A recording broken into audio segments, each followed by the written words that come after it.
Tune in to Heartland for the best in true country music. Relive vintage specials, one-of-a-kind concerts, and country music's earliest videos. Heartland is the heart of country, the only place where you can find country music, country stars, and country lifestyles 24/7. Heartland, the heart of country. Now on channel 13.2. Hi, I'm John Mallos. Welcome to this live edition of Connect with Me on the showroom floor at Ventura TV on this day. Of course, you're watching us on Comcast 187, 43.6, and 13.1.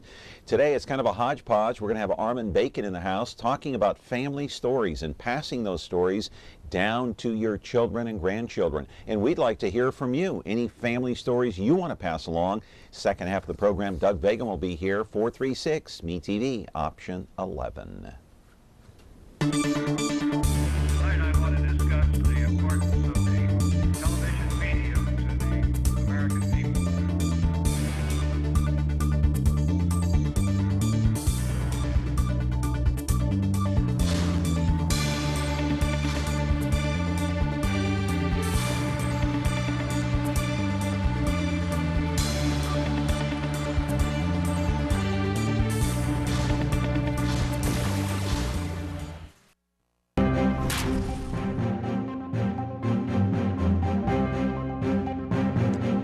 Back here on the program on a Monday, on a Monday. I'm thinking about Monday already. Hey, it's not even the weekend. It's a Friday morning here on the showroom floor at Ventura TV. Glad you're along. And as a reminder, Monday's program, we're going to have a special guest. His name is Jason Phillips. He works for Central Valley Sports Report. We'll talk about that. That's kind of a new program that's coming up in this fall. It will be key to all the high school football games. So we'll talk about that. And then on Tuesday, Gabriel Dillard will be here from the Business Journal talking about businesses here in the city of Fresno. In the meantime, we got a great show today. As a reminder, each Monday through Friday, live at 10 on Comcast, channel 187, 43.6, and 13.1. You can watch our show. Later in the day, of course, at 2 o'clock in the afternoon, 13.6, U2, and 8 o'clock at night, 4.6 Biz TV. And you can catch us after this whole program airs on YouTube. We have a YouTube channel. That's 24/7. So then you can catch the Twitter account as well at John Mallos at MeTV. Well, I want to talk to you, the viewer, my friends, and talk to you in a very casual way because, you know, today we're going to be talking about all sorts of stories that you can pass down to your children. You know, stories about you growing up with your grandparents, with your aunts, your uncles, your parents, obviously, maybe some of your siblings, some of those, you know, the rivalry between maybe you and your brother or sister or whatever it might be, but great stories that you can pass down. And I think perhaps that is the greatest gift that you can give to your children, is passing all of these stories down through the generations. It gives them a sense of worth, my friends. It can lay down the foundation, lay down the roots. It gives them self-esteem, confidence, and it gives them a sense of where they came from and why they are how they are. I want to put a picture up on the screen and show you what I'm talking about. One such outstanding story is about twins, Armen Bacon and her sister, seen here. Of course, Armen is in the upper right-hand corner there, a beautiful photo. A photo taken together with family and friends, and the story goes something like this. While Armen's mother was going into labor here in the city of Fresno, she apparently had no idea she was having twins. And as she was actually being wheeled into the old St. Agnes building, she actually saw a shooting star and wished for twins. And what a great story. Later that night it happened. Now Armen's daughter has a twin, or twins, and Armen's sister's daughter has twins as well. Does that make sense? I don't know. I kind of got confused there just for a moment. And stories about Armen's grandmother, who escaped the genocide by meeting her future husband, escaping on horseback, arriving by boat at Ellis Island. A true life story about survival. It's about love. It's about resilience. And it's about beating the genocide and escaping. What a fantastic story that's going to be when I hear that. Live in our studio right now, Armen Bacon. She is an author. She is a writer. She is a storyteller. You see her articles in the Fresno Bee on Sundays. She is a terrific person and a great speaker.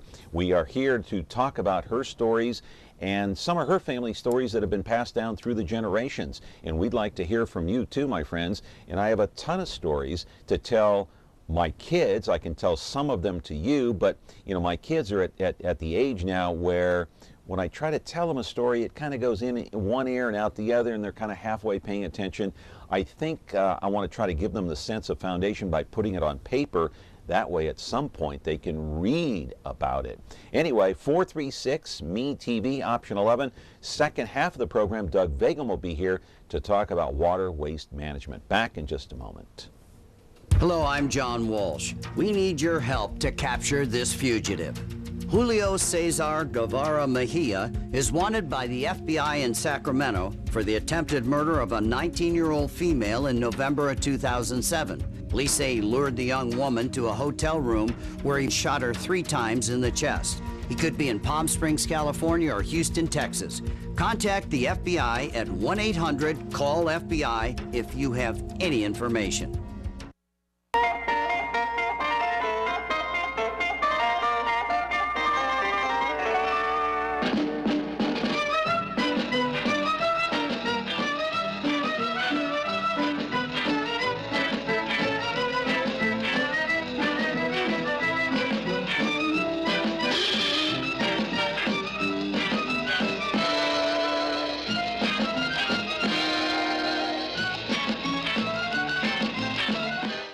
Back here on the program today on Connect with Me on MeTV Fresno. Armen Bacon is here. How are you, Armen? Good morning. To see I'm you. great. Thank you. You look great as usual. Thank I kind of botched the monologue there a little bit. No, What I you was didn't. trying It was to okay. say is that your mom had twins, you and your Yes. sister, and then your Both of daughter, our daughters. Yeah, both their daughters had twins. I Yes. mean, it's unbelievable. Well, it's magic, and because my mom, her story about wishing, seeing a falling star and wishing for twins. Is that a true story, It by is the a way? true story. She saw a falling star? Yes, the night she went into labor. My and gosh. and that story, she has told that story to me and my sister since we were little girls.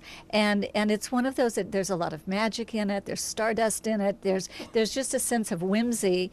And then when both of our daughters ended up having twins, that legend, that specialness just carries through. And so it's a story, I've written about that story and about that moment, and just this whole thing about being a twin.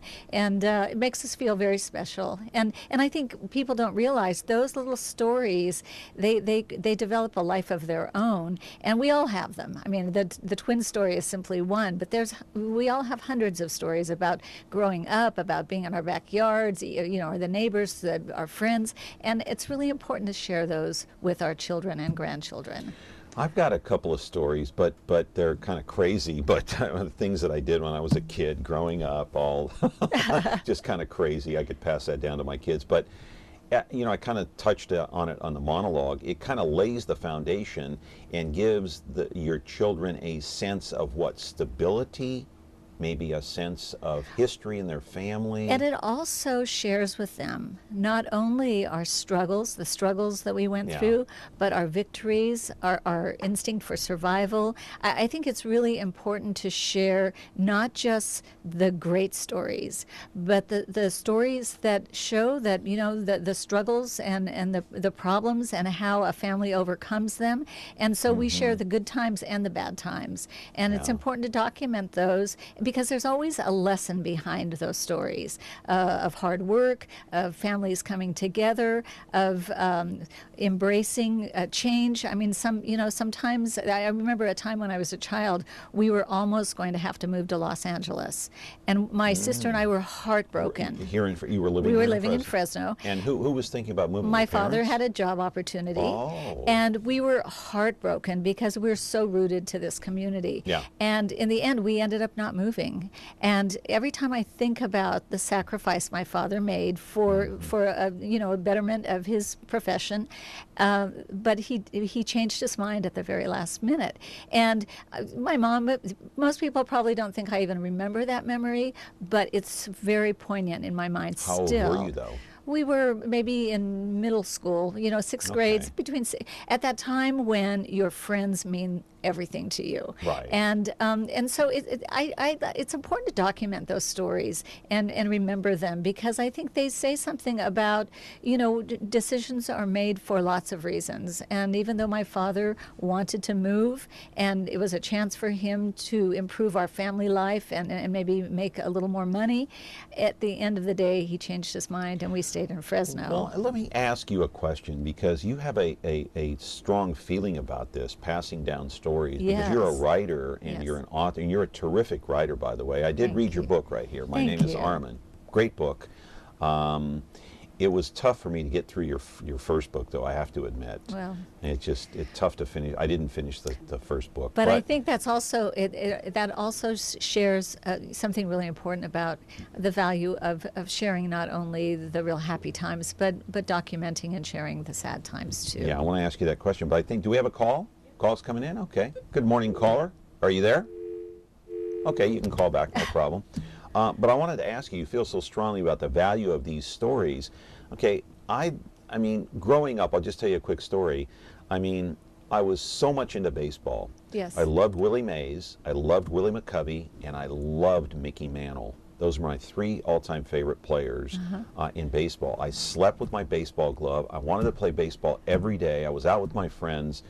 Why would that story be important to, say, my 11-year-old daughter? She could care less about baseball. I think that speaks, though, to the importance Do you know what I mean? of. Oh, sure, absolutely. Well, you may not think it matters, go, but you know, I think we all, at some point in our life, grab onto a passion, and those passions can help shape our lives. And you know, so I think it's important to share that. Even if she doesn't want to hear it? Well, she may not want to hear it now, and I think you made an important point in your introductory comments, that, you know, I remember my grandma lived with us, and we spent a lot of time growing up with her, and she was very reluctant to share her stories. But I wish now that we would have pulled more stories out of her and persisted, because now, you know, she's passed, and we don't have access to those stories. And when you're a child, they don't matter so much to you, but as an adult, they root you to your family. They help you understand about the stuff that runs through your veins, and I think, you know, you want to have them as an adult. So should I write them down? Yes, you should write them down. And I think what I want to tell you is it doesn't have to be fancy. I mean, I brought with me, I go to the dollar store and I buy these 99-cent journals. And I have probably 50 of them in my house. I have them in my car. I have them in my trunk. Hold those up. Take the hold those up high so people can see what you're talking about. It's like a composition book. It's a composition journal, basically. It doesn't have to be a fancy journal. And they're 99 cents. And so if you write on 3 pages and you don't write anymore, you haven't made a huge investment. But and also you can make mistakes. It's not something that has to be perfect, and that's why I like them. They're so inexpensive that they don't have to. You can write whatever you want in them. I mean, one page may be a grocery list, and the second page may be a story about growing up. And so I buy these. And where do you put these? Where do you leave these so your kids can read them once you're dead and gone? Not you, but both of us. Well, you know I think, what I mean? first of all, you have to make sure to date them. Whatever you write down, you date. And then you put them in a safe spot. You know, you put them, for me, they're on my nightstand. They're in my, you know, in a cabinet next to my bed. And I hope that someday my children will want to read them. Yeah, I hope so. Yes. I'm going to start doing that. I haven't done it yet. I was thinking about doing it when my son was born almost 14 years ago. And then, you know, we get busy with life. Oh, of course, and then we don't do it. Yes. You know, I have a funny story. When my grandson was 2, he talked at a very early age. And one day it was windy and rainy outside, and I was taking him home after preschool to be with me. And he said, "Mimi, I wonder if the palm trees are dancing today." And we have palm trees in our backyard. And it was so poetic what he said. I mean, I couldn't get home to write that down because I didn't want to forget that at such a little age, he was able to say something so beautiful. And then I eventually turned that into a story, and it's a chapter in one of my books. Yeah, we're going to continue our conversation with Armen Bacon, and a quick story to tell you about my kids. And I do want to put the photos back up of Armen's family because I don't think we did them justice in the monologue. I want her to explain in detail who the people are in the photos and what they mean to her. And call in if you have a story or two of your own. 436-ME-TV, option 11. We're back in just a moment.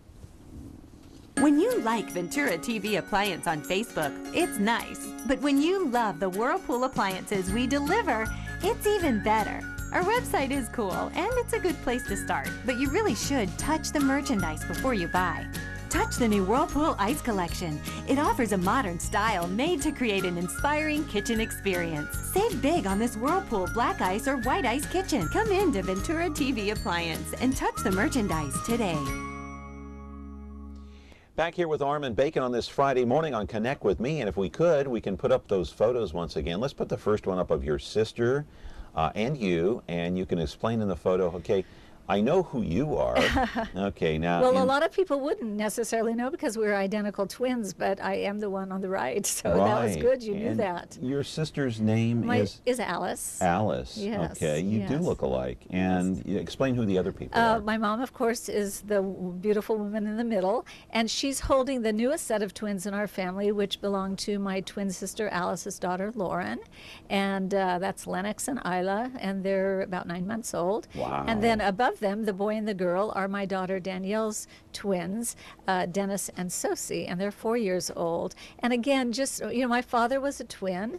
My mom's brother had identical twin boys. So we have a lot of twins in our family, but because my mom shared that story of seeing the shooting star, I want to believe that there was like something magic in that then became a legacy for all of us to have twins rolling out through the generations. I think you're right, Armen. I think there was something to that you know, you can't put your finger on it, but you feel it in your heart that something is going to happen. And let's go to the next photo, and you can explain who the family members are here. That's my grandma on the far right, and my dad is the little boy holding the ball, and then his brother Surin is to the left, and then my grandfather, who passed before I was born, is up on top. And was he a tall man? He was a tall man, and interestingly enough, Get on, caller. After you know, during this past month when we've been really celebrating and acknowledging the Armenian genocide and all the survivors and all the Hang on, caller. and all the stories, I learned so much about my grandfather, that he was a writer, that he knew 6 languages, that he loved, that he had worked in France. And, you know, I've always had a drawing towards France, and I lived in France as a college student. And so many dots connected when I heard these new stories about him. And you went overseas as a student as well. Yes. All right, caller, go ahead. You're on the air. Oh, how you doing? Good. Go ahead. Okay, I was really impressed with this one because I had a really hard time because I did 2 tours in Afghanistan. When I came home, my mom had passed away, and I was really trying to cope with that. And I really had a hard time with it, and I would like to have your opinion about that. Okay. Well, I would just say, you know, we all have experiences that are traumatic to us. And I mean, I wrote an entire book about losing a child. And I think we write for lots of reasons. And one of the reasons we write is to write happy stories, but we also write to share the stuff that is burning inside of us, that hurts, the pain. And writing is it can be very therapeutic. It can be a way to share what's going on inside that maybe you can't say to somebody else, but that you can journal and write about. So we write sometimes to sort out the chaos in our lives, or the stuff, the struggles that are going on. So I would suggest you go to your closest dollar store and maybe write down some of these feelings that you're having and some of these stories and maybe memories of your family, because I think it's very helpful, because there's joy associated with that. It's not just pain. Of course, therapeutic. It can be very therapeutic, yes. Yeah. And even if nobody reads it, and even if you have no children or grandchildren to pass those writings down to, somebody will read them at some point, And the point is you're getting it out. Yes. You're getting it out of your system. It's almost like going to therapy and talking to someone, Yes. is it not? Well, and also... In fact, in some cases, might be better than therapy. Well, I think so. And also one memory might lead to another. And from tragedy, there will be triumph. You will remember the sweet moments as well as the sorrowful moments. So I would highly recommend that. Take a quick break with Armen Bacon here, the writer, the author, the storyteller, and you can catch her articles in the Fresno Bee on Sunday, and they're terrific, so check them out. 436 MeTV option 11. We're back in just a moment. A top secret location. It's the spies who love me, bringing together MeTV's top super spies to fight evil at a memorable moment's notice. They're daring. That's right. Brave. Now what are we gonna do? The best we can. Suave. Does that apply to me, Oscar? Possibly. And smart. The yellow finger in the gun trick. Maxwell Smart. MeTV Fresno, channel 43.6 and Xfinity 187. Frigidaire. We introduced the first home freezer, the first pulsator agitator washer, and now we introduce the Frigidaire Orbit Clean dishwasher, designed with a unique wash arm that gives you 4 times more water coverage for a consistently better clean. Frigidaire, over 90 years of legendary innovation. See the full line of Frigidaire appliances at Ventura TV Electronics and Appliances. Back here with Armen Bacon, and we do have a call. Go ahead, caller. You're on the air. Yeah, let me share a story real quick. You know, about 4 years ago, my wife died, and like the caller before was mentioning about it was hard for him, you know, this and that. But you know, in my case, it was a lot different because during that time that she passed on, you know, she wanted me to make sure that the kids were going to be okay and this and that. So she had a hard time, you know,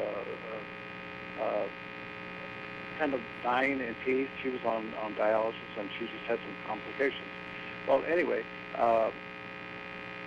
when she passed on, well, I would say about, well, this July would be 5 years that I was in cardiac arrest. Okay, my kids were given, you know, bringing friends and relatives to give the rights and, you know, this and that, and I was basically dead. I was just living on the machine. Okay, and anyway, I had some heart issues, but I remember her telling me to take care of the kids. Now, during all this cardiac arrest, I was there for 3 days, and I could feel that it wasn't time for me to go. Okay, and when the priest and everything, you know, the doctors said, told the family he's not going to live, you know, beyond today. That was the 3rd day. I automatically, because of what I was told by my wife, you know, before she died, to take care of the kids, I pulled off the tubes and snapped out of it. Okay.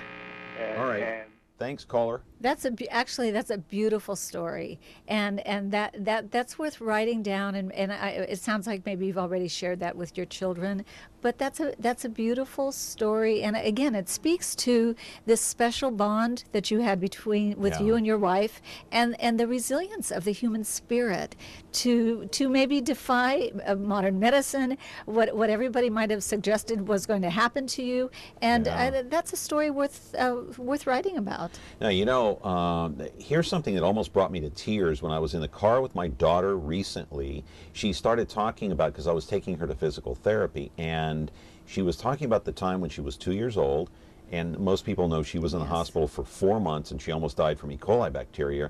And my ex-wife had been writing a journal, I didn't even know it, about Angela's condition and her status at the time and things that she was doing.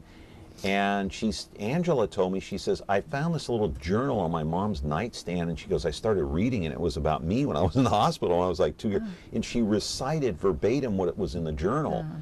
And I was going, oh my God, I almost started crying. And so how valuable is that for my daughter so much to read that? Well, I mean, I think it speaks to her reading that and knowing how loved, that the universe, that everybody around her was so concerned and had so much love for her, and that it's documented somewhere also. I think that's beautiful. And again, your daughter's older now, so she's at an age where that matters. You know, at the time, you know, she was trying to survive, and she was probably way too young to understand. Nothing now, but to read that in retrospect, I mean, I think that's going to really strengthen her on the inside, and I think that's beautiful. Yeah, and I'll never forget, too, and I should probably write this down, and I've never told her this, but on Thanksgiving Day 2005, because she was in a coma, and I was holding her, and she was out, and she had all these tubes up her nose and this and that, and her mom wasn't there. Her mom was out with some friends. They were eating dinner, because everybody is exhausted when they're in the hospital, right, obviously. So her mom, about maybe 5 minutes before she returned to the room in the hospital, Angela suddenly, she awoke. She awoke, she was groggy, but she was in my arms, and she said, "Mommy, Mommy."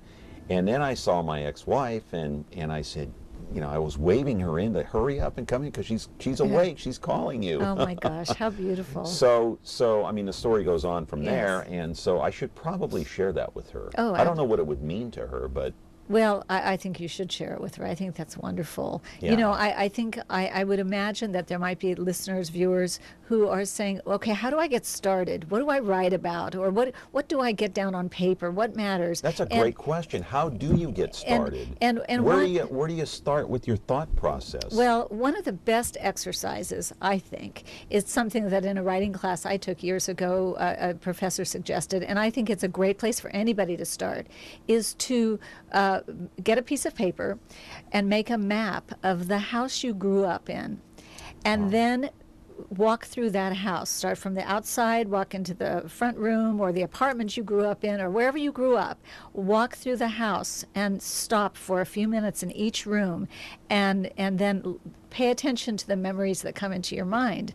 When you get to the kitchen, there may be certain smells, your mom's fried chicken or something that she cooked all the time.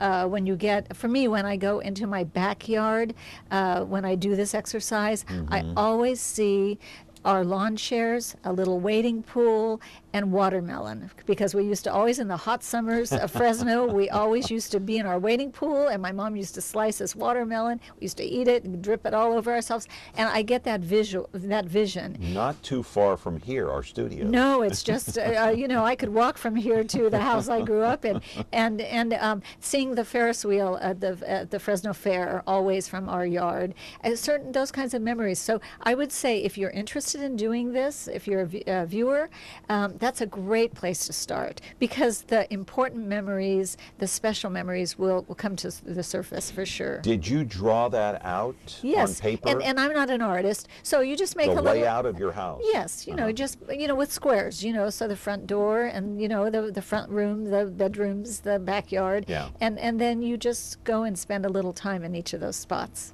All right, we're going to come back with Armen Bacon here, 436 Me TV, option 11. Interesting childhood stories, and we're going to be back with our show in just a moment. It's almost time. Now we'll find out once and for all about Clark Kent and Superman. Look up in the sky. It's a bird. It's a plane. It's a TV show. Yes, but who is he? What's his name? He's Superman. Golly, Clark, won't that be wonderful seeing Superman fighting a never-ending battle for truth, justice, and television the Me TV way. No one can do the things that Superman does. The Adventures of Superman. Now on Me TV Fresno, Xfinity 187.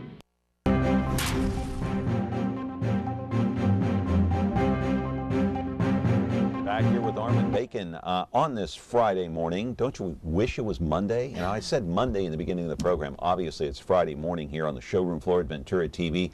Glad we're all here. Glad we're all well and living and breathing, right? Absolutely. That's, you know, that's a big victory. Getting out of bed in the morning. Hey, we're alive. Well, and it rained, so we're all happy about that Didn't too. That feel good? Yes, yes. I know there was some flooding in the Fresno area last night, and I'm sorry for that. There were, you know, some people trapped in cars, and they eventually got out, but not used to seeing that kind of rain in Fresno. No. But so what kind of stories? And let me ask you, the rain. What kind of stories does that conjure up for you? Well, I have a big one. Last night I was asked to, I did a taxi service for my 4 grandchildren who were at dance, and my daughter was gone.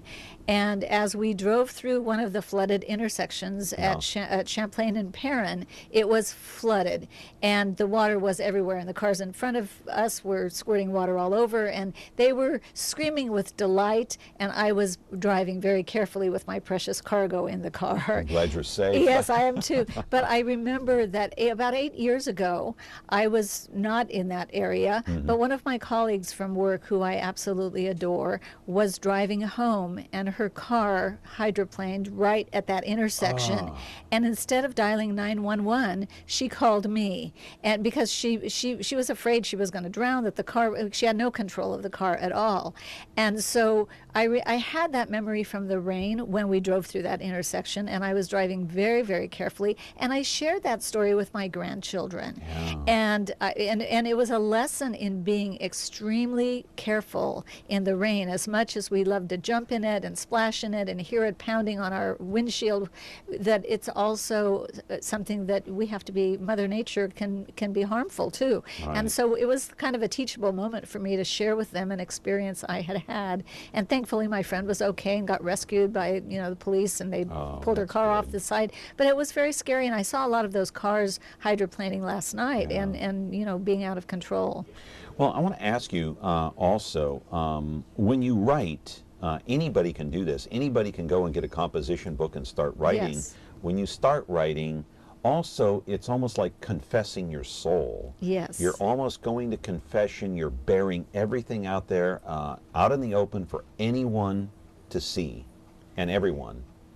Not that everyone's going to read it, but it's almost like going on national TV or writing a column in the Bee or the New York Times and just bearing your soul. Well, you can be very vulnerable, but one of the things I tell friends who say, I want to do this, I want to write, I say, you know what? Think about somebody who has been in your mind that crosses your mind regularly, and write them a letter. And again, it doesn't have to be a letter that you're ever going to give to them. Even if you don't know that person? Even if you don't know them, but somebody you think about a lot. Maybe it's somebody you see on television, or somebody you've read about in the newspaper, or maybe somebody whose path crosses with yours all the time, and you really don't know them. There's something going on. What's the significance of that? Well, I think it's an opportunity to dig a little deeper, because sometimes when you write, you're freer than you are in conversation. And so you can write, you can confess emotions and feelings a little bit stronger when you write, I think. And it's a moment of self-discovery also. You might discover something in your writing that is an aha moment for you. Right. Caller, are you there? Yes. Go ahead. Speak up. Oh, okay. Well, my father just passed away this past couple of weeks, and we buried him last week. And now he was a school teacher for like 35 years in Selma, and he helped thousands of children get an education, and hundreds of adults get their education as well. He was a great guy. He used to tell us naval stories when he was in the Navy and such. But I think the one that sticks with me was when he was upset with his school principal during the time when he was getting his master's degree at Sacramento State. So he was on a leave of absence. So during that time, our family didn't have much money and everything, so we're kind of living day by day. And his school principal, Max Klagel, when it came time for Christmas, remember during those times in the 70s, all the schools got a Christmas tree. And so when school was out, he brought that tree over to our house as a gift for our family. So it was like, we were all like, wow, a real Christmas tree, and instead of the plastic one we always had. Yeah. And then it was too tall for the roof of the house, and we cut it down, and we put the little tree on our countertop and on our table, and it was like having two trees, and we were just like so elated. And my dad would say, now I got to buy a real tree every year, because the kids are not used to a real tree. But we loved it as a family, and it was great stories that my dad always told us and such. And as a family, we had great stories growing up. And I think that's like the lady said, that it was great to write those things down. I think I do have to write them myself, like you say, John. Those stories for my daughter to actually remember as well. Yeah. Well, and Thank you. And Isn't that a great story? It's a beautiful story. And the thing is, for many of us, life was different when we were growing up than it is for our children now. They're living in the age of technology. They're running 1,000,000 miles an hour. And it's fun to share some of those simple stories, having more than one Christmas tree, a special moment that happened in our lives that is, that sticks, and to pass those down. Right now, I think everybody is so busy that we forget to spend time as families sharing those stories. We're short on time because we have Doug Begum here waiting in the wings, but can I tell you one quick story? Sure. Okay. One of my childhood heroes, I told you, was Willie Mays. Yes. He came to visit Sacramento one year. I was just a little boy, probably 4, maybe 5 years old. I had my baseball glove, my Giants hat on, and he went to a baseball exhibition. He was going to put on a hitting clinic.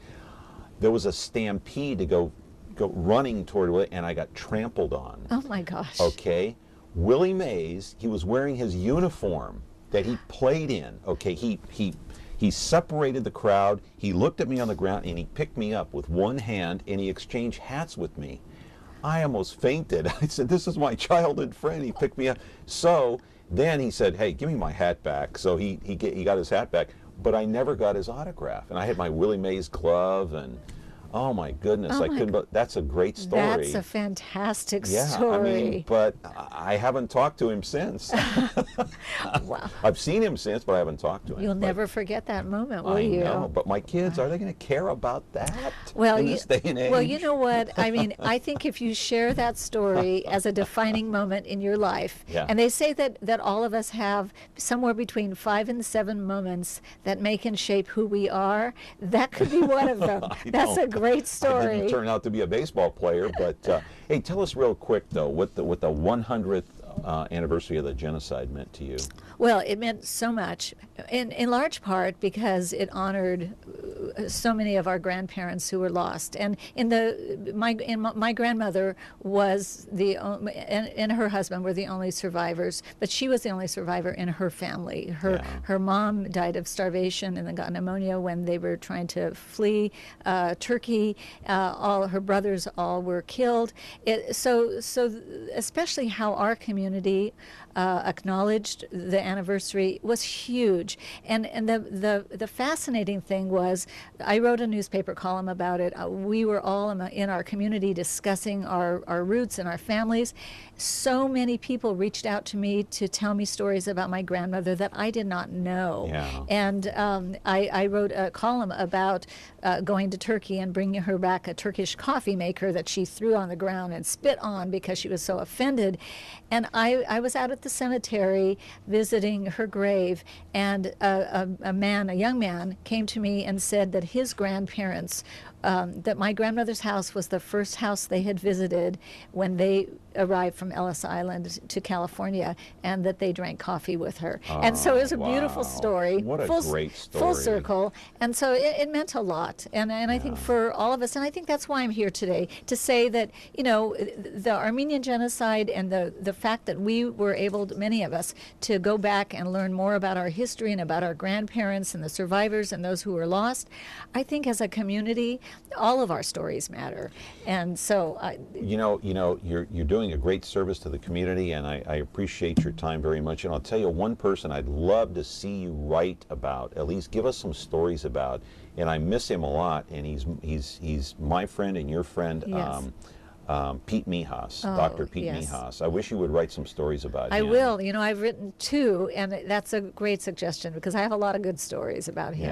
Yeah, he was a wonderful on this man. program many times, and what a good friend throughout the whole, course of my time here in Fresno. And obviously, you work with him for how many years? Yes, 17 years, I believe it was. Yes. I'd love to hear some more stories about Good. Pete. I'll come back. Okay. All right. Armen, thank you so much. Thank you. A pleasure. I appreciate it. Thanks for sharing some stories. You're welcome. You Great too. looking family, by the way. I like the pictures. Thank you. All Twin right. power. All right. Armen Bacon, our guest today. Our thanks to her. Doug Begum is sitting in the wings, waiting to come in. 436 MeTV, option 11. When you're looking for KitchenAid innovation and quality, who has the answers, the selection, the price? Ventura TV Appliance. With billions in nationwide appliance buying power, more than Home Depot and Best Buy combined, will help you save. Our low prices on Energy Star qualified KitchenAid appliances save you energy and money and pay no interest on select models when paid in full within 12 months. Ventura TV Appliance, serving you since 1951. Attention all units. We have reports of 2 motorcycle cops protecting California's highway. That's for us, good buddy. The Men of Chips are on MeTV. Hi, I'm John Baker. I'm John Baker. It's Officer Baker. He's the blonde one. Hi there. Officer Poncherello, ma'am. Frank Poncherello. Oh, I'm Frank Poncherello. And he's the one who's Eric Estrada. There's no way I wouldn't remember a name like that. Catch the blonde one and the one who's Eric Estrada. Now on MeTV Fresno, Xfinity 187. We need help to find this missing child. Hallie Cummings was 7 when she went missing. She was last seen in Satsuma, Florida in February of 2009. This is what we believe she looks like today at age 11. If you have any information, please call the National Center for Missing and Exploited Children at 1-800-THE-LOST. That's 1-800-843-5678. Please help bring Hallie Cummings home.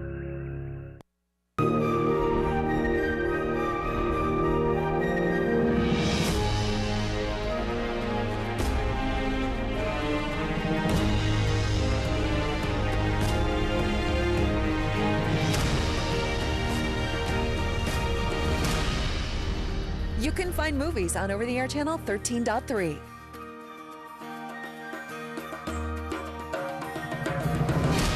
Movies. Our name says it all. Want to create something extraordinary?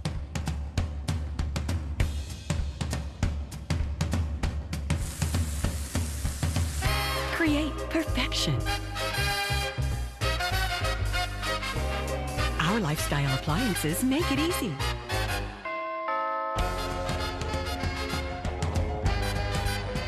KitchenAid, Ventura TV appliance, and you, when only the best will do. Hello, I'm John Walsh. We need your help to capture this fugitive. James Bell is an alleged child predator. Bell's wanted for molesting 3 girls ages 9 through 13 while working at a local YMCA in 2003. He was arrested, then fled. Bell has worked as a gymnastics instructor, coach, and a computer repairman. Bell could be anywhere along the West Coast. If you know where he is, call 617-742-5533. Retro TV, your home for classic television. The greatest shows in history are here for you to enjoy. Join Cosby and Culp as secret agent men in I Spy. Ride along the Ponderosa with the Cartwrights in Bonanza. Hit the beat with Joe Friday in Dragnet. And that's not all. Retro TV offers endless fun and excitement for the whole family to enjoy. Retro TV, the best in classic television. You can find Retro TV on over-the-air channel 13.4. When you like Ventura TV Appliance on Facebook, it's nice. But when you love the Samsung big screen we deliver, it's even better. Our website is cool, and it's a good place to start. But you really should touch the merchandise before you buy. Time for that upgrade to an HD 3D web-enabled Samsung TV. Get the best selection, price, and service in town without waiting. Come in to Ventura TV Appliance and touch the merchandise today.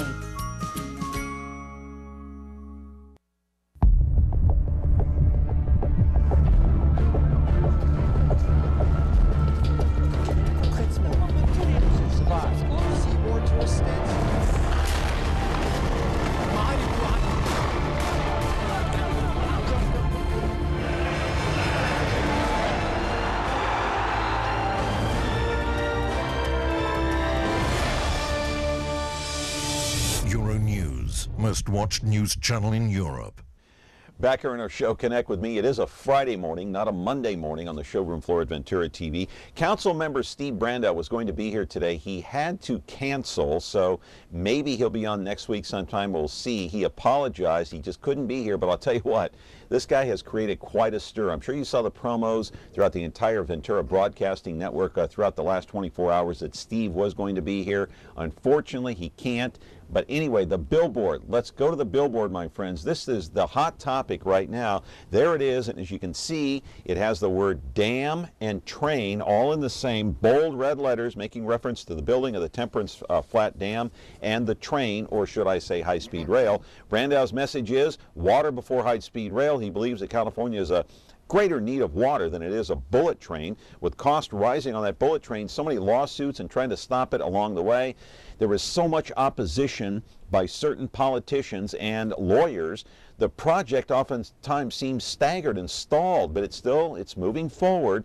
The billboard drawing attention across the state. In fact, Brandau was doing live media interviews in Los Angeles earlier this week. Live in our studio now is Doug Vagum, former supervisor, former politician. Will he run for mayor? I have no idea. I'm not Doug Vagum, so I have no idea. But anyway, only Doug knows for sure. Good to see you, my friend. So, Steve Brandau in L.A. on talk radio talking about this billboard. Well, it's an exciting move on his part. I think that was a wise decision for him to get some publicity, and that's just the way a publicity event works. You get your media, and you get it out fast, and you can also get a lot of attention and get yourself be able to, in the purposes of being able to talk about it to the various community groups, and I think that's great. Here's my take on it, and in fact, I'm proud of anybody to stand up the way he did and put his own money up, whatever methods he used to raise money to put that billboard up. $3,000 of his own money. Now, is it his money or somebody else's? Who knows? Because whatever avenue, is it going through a campaign fund or is it going through his own personal checkbook? Doesn't matter in the sense that he's getting something up in the air. But let's go back to stage one.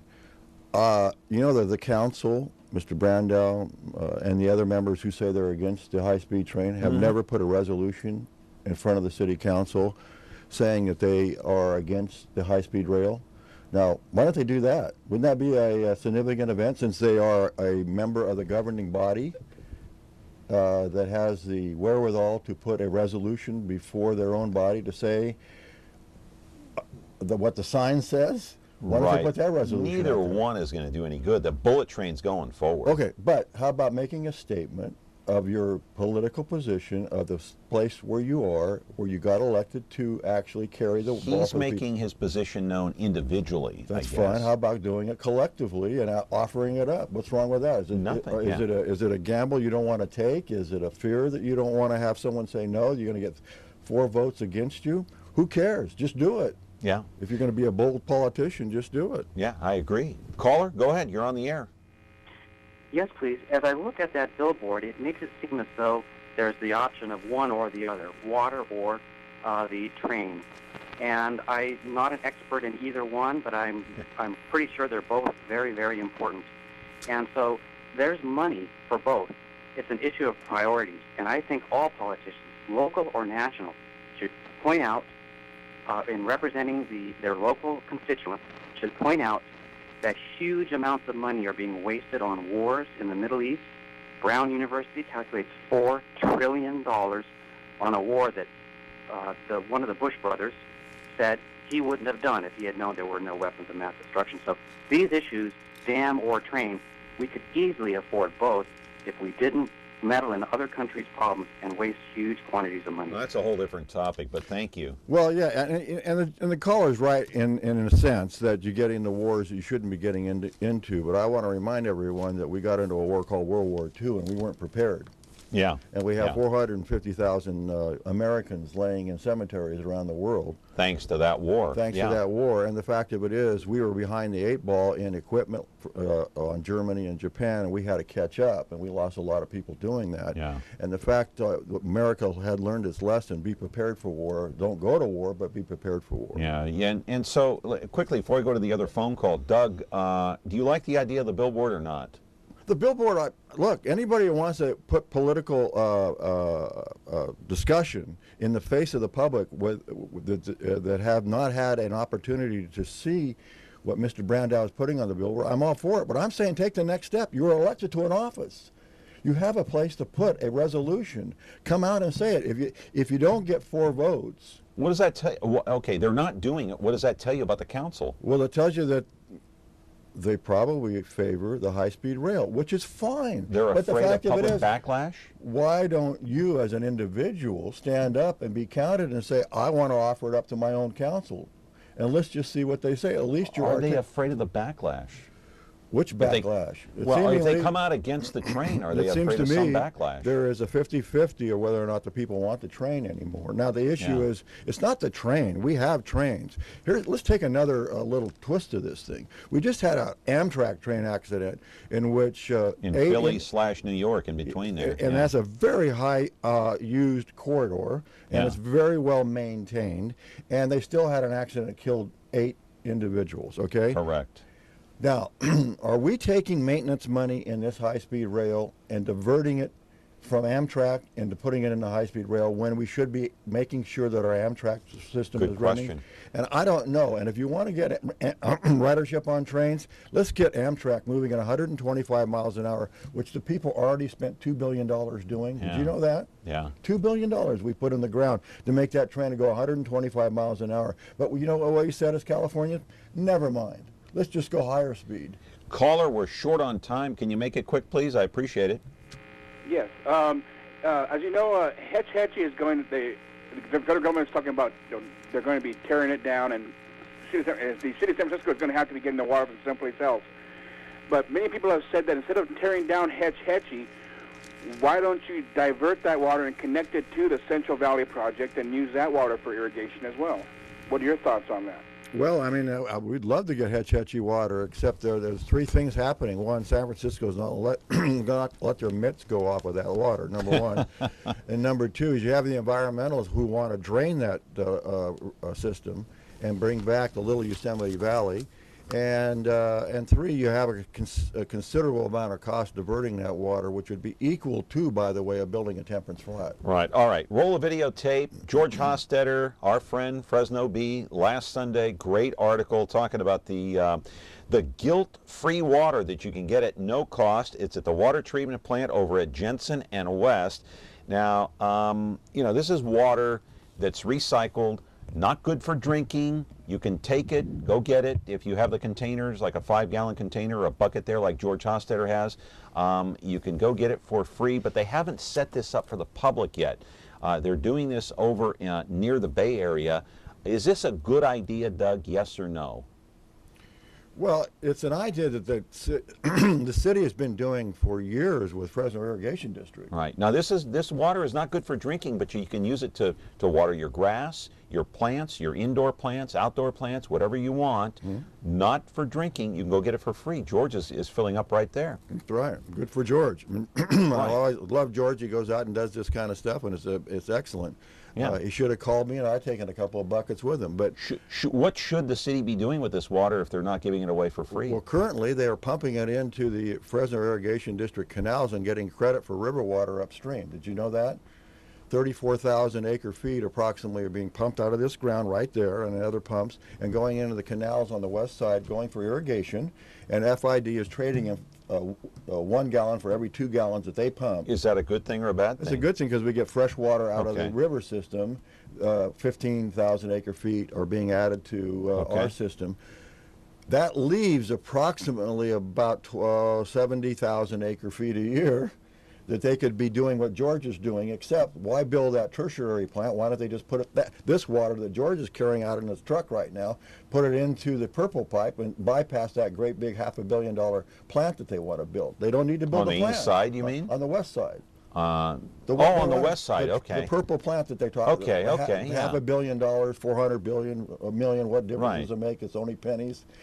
The fact of it is they're going to build that plant and tertiary clean it up directly from the sewer water coming out of the sewer plant directly to this plant, put it in the purple pipe. This is water that's pumped out of the ground into George's little canisters that he can carry off. They could not build that plant and put it right into the purple pipe. Why not do that? Why aren't they doing it? Well, because I guess someone just decided they wanted to go spend much more money because they got all our money. They got plenty of our money. They don't want to give it back, so it's easier to go fill George up than put that in the purple pipe, I guess. Well, so I want to get into this solid waste, green waste thing, because George also wrote an article in the Bee on Sunday talking about green waste, a new drought casualty. And one of the problems is that we're not getting enough green waste now because there's no water, not enough water to water our grass, our bushes, our plants. No water, no growth, no green waste. Well, drive around the older part of the community, or a lot of the parts of the community, no matter where you are, and people are not watering their lawns anymore because they are really trying to conserve. The governor told them to conserve, and everyone else told them to conserve. They're raising their rates to force them to conserve. There was an article in the New York Times. The fellow interviewed me. I guess I got on the cutting room floor, but talking about rate structures in Fresno versus rate structures in places like Santa Fe, New Mexico. Well, the fact of it is we're not Santa Fe, New Mexico. We're Fresno, California, that used to be, by the way, a marshland at one time, believe it or not. And the fact of it is we've drained the marshlands to create hundreds of thousands of acres of farmland. And with that, we have a system out of the Sierras that allows us to irrigate that. We have times when we have droughts. We have a groundwater that is equal to 10 times, 100 times what we have up in our lake structure under our feet. We dropped it from 0, which used to percolate out of the ground, 125 feet, and everyone's panicking. It goes, they don't even know how deep it is. But isn't the city following state guidelines? They're following state guidelines because the state guidelines are in a panic mode. You know, I equate this, John, no differently with Gray Davis. You remember when he turned off the Christmas tree lights? Yeah. During the power crisis, he panicked. Right. Well, this and is he bought all that energy from Texas at a high rate. This is no different than Governor Brown turning off the Christmas tree lights, honestly. He is panicking, and he's doing all this 36% reduction. Frankly, that recalled Gray Davis, and I'm surprised that there isn't somebody out there doing a recall on Governor Brown. It's that bad. He's misstepped this whole thing that bad. What should he be doing? Well, he should be talking about, and has been talking about, helping groundwater recharge into the, get our groundwater in underneath the ground during the wet years, putting up and doing faster pace on getting some reservoirs up. He's been dragging his feet. The poor farmers are asking him to turn off those pumps and turn on the pumps and put up screens and that type of stuff so they can get water in their system so they won't have to pump as much groundwater. And he's been dragging his feet on that. That is no different than... What about cutting back on the environment? We're those feeding the pumps, environment, but we're cutting back on residential use, but we're still feeding the environment. Well, those pumps are being turned off because of the environment. He's feeding water for the environment. That's it. Now they've equated about somewhere in the neighborhood of 880,000 acre feet for the environment since the river decision was made. Look, I'm all for supporting the environment. There needs to be a balance to the environment. There needs to be a balance to agricultural growth. There never has been. Well, because no one wants to sit down and talk together. The city, the county just formed their what they call their Groundwater Management Act group. City of Fresno is already talking about going their own way and forming their own little what they call SGA. It's called a groundwater management agency, which they can carve out their own little niche and go their own way. The state is allowing that. If they do that, that will leave everyone else hanging with the rest of what's left over from what the city takes. And that's the wrong way to do it. The city ought to be working together with the other agencies, and we ought to be doing this conjunctively, which is the only way to solve this problem. Doug, got a minute and a half left. The East Side water treatment plant they want to build out there, $400 and something million. If there's no water, what are they going to do? Pump sand? They would be sucking sand right now, yes, because there's no water anywhere to be feeding those plants. And in their 20-year expenditure plan, which the mayor just put out in her new budget, they're going to spend $250 million on that plant and its infrastructure. And there's only sand to be fed into that system. Now, is that a bright thing to do or not? They have an application up to the state. They put one up in 2014, and they put one again in 2015. And they are one amongst hundreds and hundreds that add up to almost $20 billion worth of requests for $2 billion worth of resources. Guess what happens? Somebody's going to miss out, right? Right. $2 billion worth of resources, almost $20 billion worth of requests around the state for that funding. Now, they're telling us they've already got the funding. John, come on. You want to play cards? I think I could beat you every time with that. They told everybody they already had the funding. They don't have the funding. They don't have the funding, so that was just a... Just in March alone, there was a $750 million worth of requests around the state of California. They're only a fraction of just a March request. Last year, they had $295 million, and of that years, it was almost $17 billion worth of requests. Makes you wonder if we should believe anything else they tell us. They'll make stuff up, okay? They'll just make stuff up so the public will buy it, and the press, unfortunately, doesn't press it. You, thank goodness, are here to say things to people in the morning, and I hope everyone continues to watch John because he's telling you the truth. He's trying to get the facts out. Doug, thank you. Thank you. Have a great weekend. Thanks for coming in on short notice. You bet. Appreciate it. All right, our friend Doug Vegam here on Connect with Me. 436-ME-TV, option 11. You can call in Monday. We'll have a special guest at that time. Have a great weekend. See you Monday.